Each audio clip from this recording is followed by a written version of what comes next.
que vous allez bien. Je suis ravie de vous retrouver aujourd'hui pour vous présenter mes derniers achats livresques et réceptions livresques de la part de maisons d'édition. Et vous allez voir, j'ai plein de livres à vous présenter parce que oui, le dernier book haul remonte à 4 mois. 4 mois. Je ne sais pas pourquoi je n'ai pas fait entre temps, sachant que j'en ai acheté et reçu des livres depuis. Donc du coup, je vais vous présenter tout ça, mais avant, générique.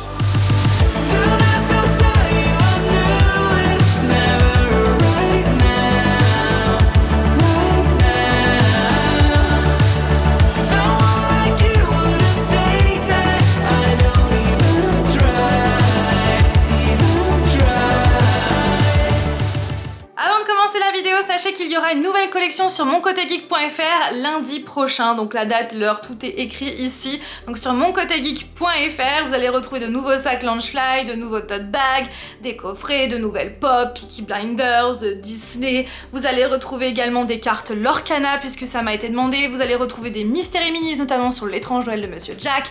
Bref, tout plein de produits avec différents prix et j'espère que vous allez kiffer. Voilà, donc j'ai hâte. Et dernière chose, j'ai remis des produits sur mon site Fancy Fanny, donc mon premier site que j'avais créé, donc où je mets tous mes livres, tous mes romans en auto-édition, mais également mes créations. Donc sachez que j'ai remis des ornements de Noël puisque ça m'a été demandé. N'hésitez pas à aller faire un petit tour. Et sur ce, eh bien on commence la vidéo. Sachez que j'ai complètement foiré mon challenge Halloween Addict, oui, pour la énième fois, j'ai envie de dire.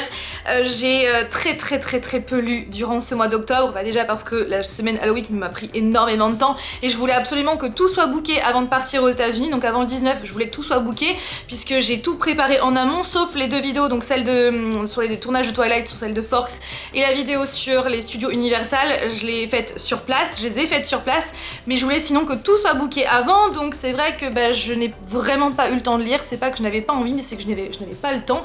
J'ai eu quand même une micro panne de lecture au début du mois d'octobre, mais ça s'est vite arrangé. Mais après, j'avais plus le temps de lire. Et puis quand nous sommes partis, j'ai lu un petit peu dans l'avion et c'est tout. Voilà.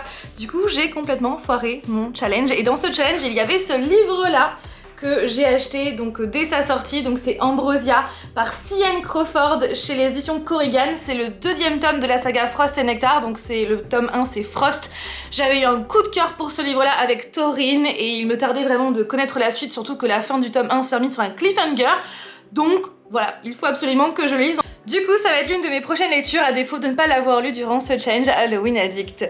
Voilà, mais sachez qu'un update lecture va très prochainement arriver sur ma chaîne puisque j'ai beaucoup lu ce mois de novembre, donc des livres qui n'étaient pas dans mon challenge Halloween Addict. Enfin bref, vous verrez dans cette update lecture. Alors là, ce livre-là, je suis trop contente de l'avoir. Merci à toi Justine, si tu passes par là, un grand merci à toi. Je te fais plein de bisous. Merci à toi de m'en avoir parlé sur Instagram parce que grâce à toi, j'ai su que ce livre était sorti et j'ai pu l'ajouter à ma grande collection d'éditions de Gatsby le Magnifique. Oui, mais cette fois-ci c'est une BD, une bande dessinée que je n'avais pas du tout, qui est sortie tout récemment et franchement elle est incroyable. Regardez, franchement c'est juste canon. Donc c'est ma première BD en français puisque jusqu'à présent j'avais déjà une autre édition avec d'autres illustrations, donc en portugais et une autre en anglais, et celle-là franchement elle est canon. Donc c'est par Pete Katz et regardez les dessins. Je vais vous montrer les dessins, j'en suis extrêmement fan. Attendez, hop, regardez Gatsby. Oh là, je suis méga fan, vraiment. Du coup, je l'ajoute à ma très grande collection.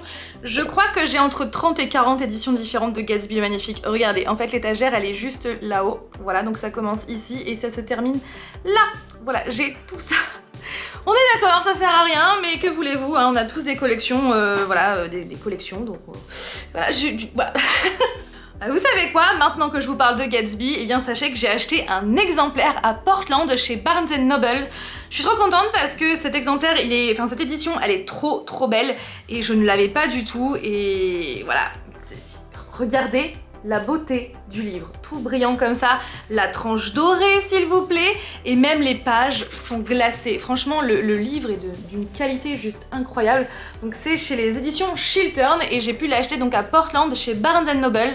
J'aime bien acheter en fait des éditions différentes de Gatsby le Magnifique dans les pays où je vais, donc c'est pour ça que j'en ai en tchèque, j'en ai beaucoup en anglais que j'ai acheté soit à New York, soit à Londres, j'en ai aussi certains achetés je crois à Los Angeles, j'en ai en portugais, genre en espagnol, enfin bref, genre en plein de langues, et voilà, je suis contente de l'ajouter aussi à ma collection. Et donc maintenant que je vous parle des achats effectué là-bas, eh bien je vais continuer.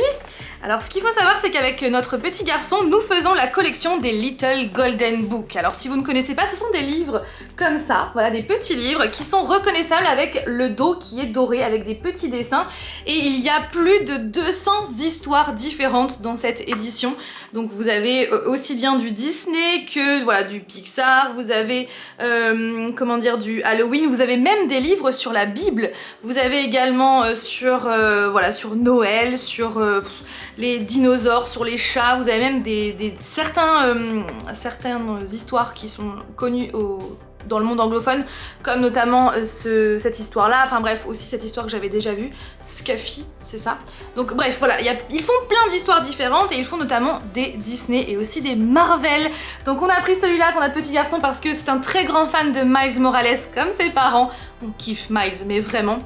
Et ce que j'adore avec ces livres, c'est qu'à chaque fois, les illustrations sont canon et l'anglais est vraiment hyper facile, ce qui fait que c'est vraiment top pour, bah voilà, pour apprendre l'anglais à un enfant. Et même en tant qu'adulte, je trouve que c'est vraiment cool. Vraiment. Donc voilà, Miles Morales. Ensuite le second, alors celui-là il est pour moi, donc c'est Stranger Things, We Can Count on 11. Et en plus la particularité, c'est qu'en fait les dessins sont faits en figurine pop. Regardez, attendez que je trouve le début, voilà, en figurine pop.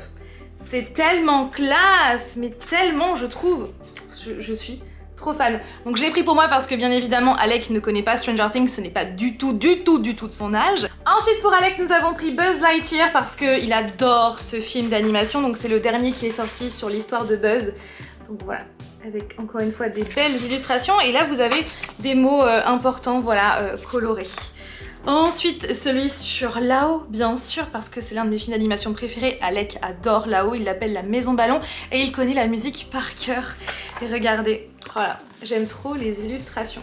Ensuite, chez Walmart, nous avons pris ce petit livre à 98 cents, c'est précis. Je trouve ça trop cool parce que Walmart propose beaucoup de livres à thème thématisés. Il y avait beaucoup de livres sur le thème d'Halloween, forcément, puisque c'était la période. Et donc là, c'est Mickey avec ses amis, avec des citrouilles. Franchement, j'aime trop, puis c'est hyper coloré, j'aime beaucoup trop. Et ensuite, nous avons craqué pour ce livre-là. J'adore ramener des livres, des albums jeunesse sur les villes, les pays où nous allons. Donc on a déjà un sur le Nevada, un autre sur Prague, un autre sur New York, je crois. Enfin bref, j'adore ça en ramener pour Alec, comme ça lui fait un souvenir de la ville. Donc là, c'est Halloween Scare in Portland. Voilà, et donc... la première page comme ça et franchement les illustrations je suis trop fan, l'anglais est vraiment très facile et pour apprendre l'anglais je trouve que c'est vraiment cool. On commence déjà à parler à Alec en anglais et c'est vrai qu'il a déjà eu l'occasion de dire quelques mots notamment à des Américains, même aussi quand on était à Londres, enfin il adore ça, vraiment il adore ça à tel point que quand depuis qu'on est rentré, quand il s'excuse il dit sorry, pardon, j'adore. Puis quand il dit bonjour, il dit hello. Ou encore quand il dit au revoir, c'est bye bye. Moi j'adore. Je suis trop fan. On aime bien voilà, commencer à lui parler en anglais parce que je trouve que c'est hyper important. Voilà les petits dessins, c'est vraiment cool. Donc sur Portland. Comme je vous l'avais montré dans ma vidéo de mercredi dernier, j'ai ramené un exemplaire de Twilight que j'ai acheté dans la ville de Forks. Forcément, c'était une obligation, j'ai envie de dire, parce que je ne me voyais pas partir sans un exemplaire qui a été acheté là-bas. Donc j'aurais pu tout ramener, mais en vrai, voilà, la valise n'aurait pas trop accepté, n'est-ce pas? Mais c'est vrai qu'il y avait vraiment tous les livres et ils ont à chaque fois cette couverture-là. Voilà, et puis les autres ressemblent à ça. Voilà, et en plus, bah, comme je vous l'avais montré, j'ai même gardé le ticket comme ça. Ça prouve que je l'ai acheté là-bas. Peut-être que je vais le plastifier pour justement garder l'encre du ticket parce que ça s'efface vite. Voilà, mais je suis trop contente. Ensuite, je vais vous montrer les achats. Je reviens aux achats français. Donc j'ai craqué pour Les Royaumes des Maudits par Kerry Maniscalco chez les éditions de Saxus parce que j'ai le premier tome qui est juste ici. C'est le violet que vous voyez là, le tout dernier là. Donc c'est Le Royaume des Maudits. Le Royaume des Damnés plutôt. Et je l'avais vraiment beaucoup aimé, bien que j'avais trouvé quelques petits trucs voilà, qui me dérangeaient un petit peu. Mais en somme, je l'avais bien aimé et surtout la fin se terminait sur un cliffhanger, une révélation de malade mental. Donc il me fallait absolument la suite. Donc je l'ai acheté le jour de sa sortie et franchement la couverture elle est canon, la dust jacket est canon.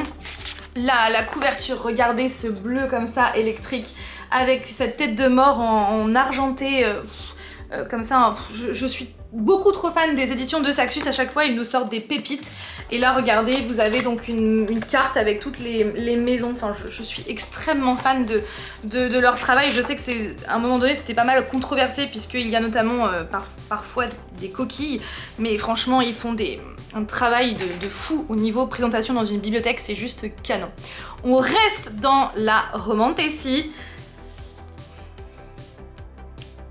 Ce livre-là est canon. Encore là, vous voyez que la dust jacket, mais si je vous montre la tranche, vous allez voir, c'est incroyable. Donc il s'agit de La Maison aux ailes déployées, donc c'est le tome 1 de la saga Le Royaume des Corbeaux par Olivia Windenstein chez les éditions Corrigan. Alors les éditions Corrigan font vraiment un super travail. En fait, je les ai découverts grâce au Royaume d'ombre et d'épines que j'avais vraiment beaucoup aimé et j'ai hâte de lire la suite. Et ensuite Frost pour lequel j'ai eu un gros coup de cœur. Enfin bref, je suis vraiment fan de cette maison d'édition et celui-là, j'ai vraiment hâte de le lire parce qu'apparemment c'est une romantasy de qualité. Donc c'est l'histoire de Fallon qui est mi-fée et mi-humaine, qui vit une existence misérable en travaillant dans une taverne pour subvenir aux besoins de sa famille. La jeune femme est détestée par l'élite des Fae au sang pur, à l'exception de Dante, je pense, le prince de Luce, dont elle est amoureuse depuis qu'ils ont échangé un baiser. Mais cet amour entre une moins que rien et un prince est impossible. J'adore ce genre de romance où les deux ne font pas partie de la même classe sociale, j'adore ça. Jusqu'au jour où un oracle prédit à Fallon un avenir dont elle n'aurait jamais rêvé. Elle pourrait bien devenir reine à condition qu'elle libère une créature ailée aux immenses pouvoirs. La jeune femme est prête à tout pour renverser l'actuel roi et régner aux côtés du beau prince. Mais vouloir réveiller des pouvoirs qui sommeillent depuis des siècles est une quête très dangereuse. Fallon pourrait bien y perdre son âme et sa vie. Une prophétie, une quête mortelle, un destin royal. Franchement, j'ai trop hâte. Fallon aussi, je suis trop contente parce que c'est le prénom de mon personnage principal dans le préquel de ma saga marqué et j'aime trop ce prénom Fallon. D'ailleurs, vous savez pourquoi mon personnage s'appelle Fallon? Parce qu'on m'a toujours dit, on m'a souvent répété que je ressemblais à Fallon dans Dynasty. Je sais pas pourquoi, moi je ne trouve pas, mais apparemment je lui ressemble. Et du coup, un jour je me suis dit, ça serait un super prénom pour l'un de mes personnages. Voilà le pourquoi du comment. Et regardez, mais franchement, ce jaspage de qualité. Non mais on est d'accord que c'est juste canon avec ses fleurs, ses épines, ses couleurs. Bon, il y a même dessous, il y a même au-dessus, enfin... Je suis trop fan, vraiment, je suis trop fan. Je suis vraiment contente qu'on fasse ça enfin chez nous parce que chez les anglo-saxons, ça existe depuis longtemps. Je m'en souviens qu'en 2016, quand on avait été faire un voyage donc aux États-Unis pour la première fois, j'avais vu leur bibliothèque, j'avais été donc chez Barnes & Noble, j'avais vu leurs livres en hardback comme ça avec de belles couleurs. Je me suis dit, mais pourquoi on n'a pas ça chez nous? Et ça arrive petit à petit. Bon, après, malheureusement, le prix va avec, hein, puisqu'il coûte quand même... 27,90 €. Oh, je l'ai payé ce prix-là, 27,90 €. Voilà, donc c'est pas vraiment donné, hein. Je trouve que... Bon, après, sachez que ces livres-là existent aussi en version brochée, heureusement, pour qu'il y en ait pour toutes les bourses. Ensuite, j'ai craqué pour ce livre-là, encore de la romantasy, hein, encore une fois. Donc c'est Les Trônes Trahis par Nesrine Amari chez les éditions Stardust.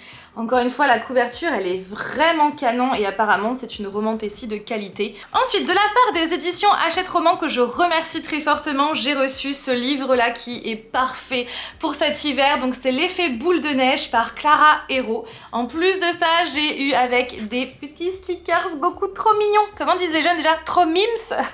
Voilà, c'est trop mimes, c'est trop mignon, des petits stickers. Voilà, je suis trop fan. Donc c'est l'histoire d'Iris qui est secrètement amoureuse de son meilleur ami Charles depuis qu'ils sont enfants. Sauf que le problème c'est que Charles n'est pas du tout amoureux d'Iris. Et Iris va... Charles va sortir avec une prénommée Jude. Et c'est là qu'Iris va essayer de tout faire pour rendre jaloux Charles. Voilà, et j'ai hâte de voir comment ça va se passer. Vraiment, donc ça va être l'une de mes prochaines lectures puisque c'est parfait pour cette période. Encore merci aux éditions Hachette Roman. Ensuite, j'ai acheté tout récemment ce livre-là. Il me faisait trop de l'œil, donc c'est Une couronne de lierre et de verre par Claire Legrand chez les éditions Olympe. Donc c'est une toute nouvelle maison d'édition qui vient d'arriver sur le marché littéraire. Et quand j'ai vu qu'ils avaient sorti ce livre-là et j'ai commencé à avoir de bons avis, je me suis dit, je sens que je vais kiffer, surtout que c'est encore une fois de la romantessie. Et donc la dust jacket est comme ça, j'aime trop cet effet et quand on l'enlève, eh bien elle est comme ça. Voilà, elle est trop canon. J'aime trop, avec ici une carte. Je suis trop fan des cartes dans la fantasy, c'est un truc de fou. C'est clair que le jour où je ferai vraiment de la fantasy pure et dure, j'aimerais trop ajouter une carte dans mes livres, voilà. Bien évidemment, je me devais d'acheter ce livre-là, Comment le prince Cardan en est venu à détester les histoires, par Holly Black, illustré par Rovina Kai, chez les éditions Rajo, bien évidemment, puisque c'est le prince Cardan que l'on voit dans la saga The Folk of the Air, donc le peuple de l'air, donc avec le prince cruel, le roi maléfique et la reine sans royaume, donc la saga qui est juste ici, que j'avais vraiment adoré.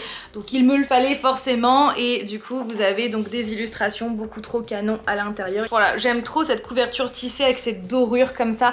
D'ailleurs ils auraient dû, pour la saga, la trilogie, ils auraient vraiment dû dans leur version hardback faire ce genre de couverture tissée, parce qu'en vrai c'est une couverture lisse et c'est pas du tout la même qualité je trouve, donc c'est pour ça que pour ma part j'ai préféré garder mes versions brochées et non pas mes versions reliées.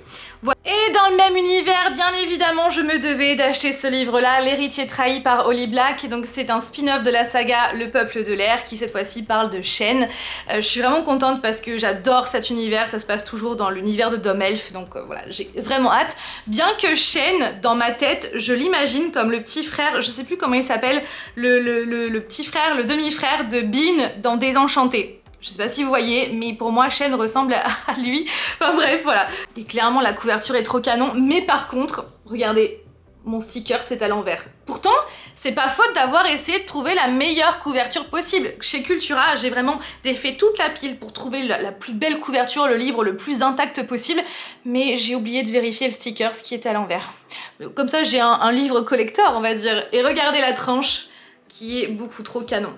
Franchement, je suis trop fan. De la part des éditions Hachette Roman, que je remercie très fortement, j'ai reçu L'Engrange-Temps par Nate Pfeiffer. Je suis tellement contente de l'avoir eu et lu, parce que oui, je l'ai lu depuis.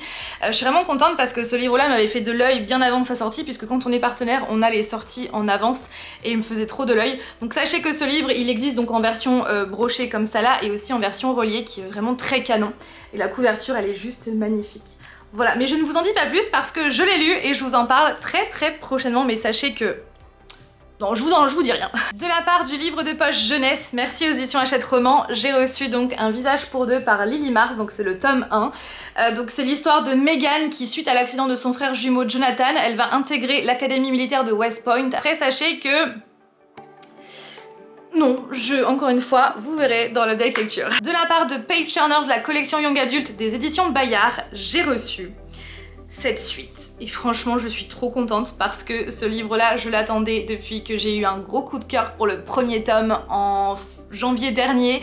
Et en plus de ça, après cela, j'ai pu aller à un bal exceptionnel sur Paris où j'ai pu rencontrer plein d'influenceurs et que j'ai pu aussi rencontrer les autrices. C'était un événement juste incroyable et donc les autrices nous avaient un petit peu teasé le tome 2 et depuis ce moment-là, je voulais absolument l'avoir entre les mains et ça y est, je l'ai! Il s'agit donc de la suite de Twin Crowns, donc Cursed Crowns, écrit par Catherine Doyle et Catherine Weber. Franchement, ce livre est canon, encore plus canon je dirais que le tome 1 avec les couples comme ça là, en doré sélectif. Et moi je ship ce couple là, voilà, je suis trop fan, vraiment. Et en plus de ça, la fin du tome 1 se termine sur un bouleversement, quelque chose, un cliffhanger quoi. Donc je voulais absolument avoir la suite, donc je suis vraiment trop contente de l'avoir. Page Turners, donc les éditions Bayard m'ont également envoyé ce livre en avant-première, donc il s'agit des Sœurs Wickwood par Ludivine Irola. Et donc ce qu'il faut savoir, c'est que ce livre-là ne sortira que le 7 février prochain. Et ouais, je l'ai en avant-première, donc ce sont des épreuves non corrigées et du coup ça veut dire que ce n'est pas la version finale, je n'ai pas la version finale entre les mains, mais je peux tout de même le lire en avant-première, donc ça c'est incroyable. Un immense merci à Page Turners, un immense merci aux éditions Bayard et un immense merci à vous, parce que sans vous, jamais je n'aurais ce genre de réception, jamais les maisons d'édition m'enverraient ces livres-là, jamais je n'aurais jamais je n'aurais fait fait un bal comme ça à Paris avec des robes de soirée, jamais je n'aurais rencontré les autrices de cette saga. En fait tout ça m'arrive grâce à vous. Vous qui me suivez sur YouTube, vous qui me suivez sur les réseaux sociaux comme Instagram ou TikTok, c'est grâce à vous parce que jamais je n'aurais eu sans vous tout ça. Voilà, donc merci du fond du cœur. Ah non, comme ça on les fait comme ça maintenant les gars. Merci à vous parce que c'est une aventure incroyable et donc pour vous remercier, j'ai un petit concours. En fait pour vous expliquer, Page Turners donc m'a envoyé donc c'est la collection Bande d'ado des éditions Milan. Ils m'ont envoyé donc L'apprenti épouvanteur, donc c'est par Pierre Hortel et Benjamin Bachelier, mais ce qu'il faut savoir c'est que c'est une œuvre originale écrite par Joseph Delaney. C'est une saga que j'adore, j'ai eu l'occasion de lire les 2 ou 3 premiers romans de cette saga et donc maintenant ils l'ont sorti en bande dessinée. Mais le truc c'est que la maison d'édition, au lieu de m'envoyer un seul exemplaire que pour moi, ils ont fait l'erreur de m'en envoyer 2. Du coup, eh bien j'ai demandé si je pouvais vous l'offrir en concours et on m'a dit que oui, bien évidemment. Du coup, ce livre-là, il est pour vous. Donc si vous avez envie de le remporter, eh bien lisez les conditions en barre d'informations et participez. Voilà, c'est gratuit, une seule participation par personne et vous serez prévenu très prochainement pour voilà si vous avez gagné ou pas cet exemplaire de L'apprenti épouvanteur. Mais je suis hyper contente parce que c'est une saga que je kiffe et je suis contente de la voir en bande dessinée. Voilà, donc c'est le tome 1 et franchement je suis contente. Regardez, en plus le titre il est holographique comme ça, il est canon. And the last but not least, j'ai acheté un livre que j'aurais dû acheter beaucoup plus tôt, notamment au moment de sa sortie en novembre 2022, mais voilà, il était toujours sur ma wishlist jusqu'à présent et le fait qu'on ait perdu cette star mondialement connue, eh bien j'ai eu envie d'acheter son livre. Il s'agit de Friends, Mes amours et cette chose terrible par Matthew Perry et la préface a été écrite par Lisa Kudrow chez les éditions Michel Lafon. Voilà, son décès nous a tous marqués, voilà, et puis en plus comme vous le savez, on était aux États-Unis à ce moment-là et j'ai déposé des fleurs devant sa maison à Pacific Palisades. Ce moment était juste incroyablement émouvant et voilà, et donc à ce moment-là il n'était pas encore enterré, donc c'est clair que quand on retournera aux États-Unis, j'irai déposer des fleurs sur sa sépulture, ça c'est sûr et certain.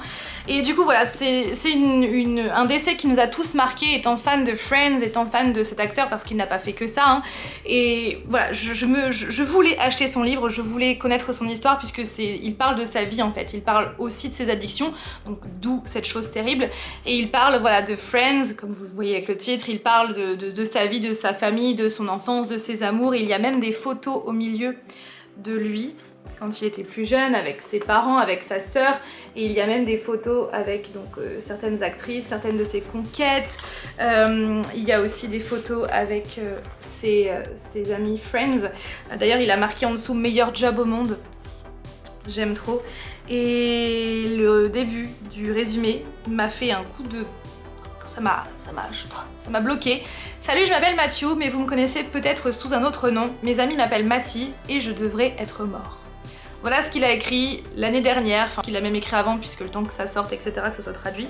Mais voilà, et puis la fin.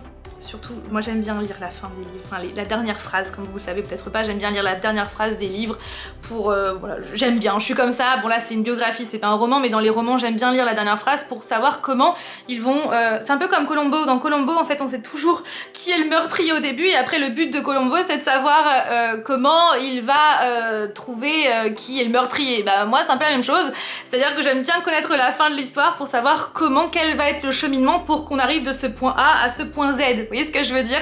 Et là j'ai lu la fin et la dernière phrase. Je peux pas vous le lire parce que... Oh ça spoil pas. C'est juste... Bon si vous voulez pas écouter, fermez vos oreilles. C'est marqué et quoi qu'il arrive, rappelez-vous, posez-vous juste la question, que ferait Batman à ma place et faites-le. Cette phrase-là, elle a eu un... Enfin, quand je l'ai lu, je me suis dit, mais je l'avais déjà lu hein, sur les réseaux, quand il est décédé, il y avait des gens qui le marquaient sur les réseaux. Et je me suis dit, mais c'est tellement vrai, en fait. Dites-vous, voilà, qu'est-ce que ferait Batman ou Superman, peu importe le super-héros que vous kiffez, et dites-vous ce qu'il ferait à votre place. Et faites-le. Ou pas. Mais j'aime trop ce leitmotiv en fait, j'avais envie de vous le partager. Donc en gros ça spoil pas, hein, vous m'en voulez pas. Voilà pour cette vidéo, j'espère qu'elle vous a plu. Encore une fois, on termine avec Matthew Perry, mais pour moi c'est tellement important de vous en parler parce que comme beaucoup, hein, il a fait partie de notre foyer depuis des années et des années, donc c'est vrai que je pense que ça va être une perte qui va nous marquer pendant à vie, hein. C'est comme Michael Jackson, c'est comme voilà, des décès comme ça, donc voilà. Sur ce, j'espère que cette vidéo vous a plu, que encore une fois je pense qu'elle est méga longue, mais vous le savez, hein, j'adore parler et puis en même temps j'avais des mois et des mois à rattraper, n'est-ce pas? Donc très prochainement on va se retrouver pour un update lecture, un bookshelf tour aussi, puisque ça m'est beaucoup demandé, savoir comment j'organise mes livres, etc. Comment je les trie, et puis cette bibliothèque c'est vrai que vous intrigue beaucoup parce qu'elle est immensément grande, voilà, avec mon bazar devant.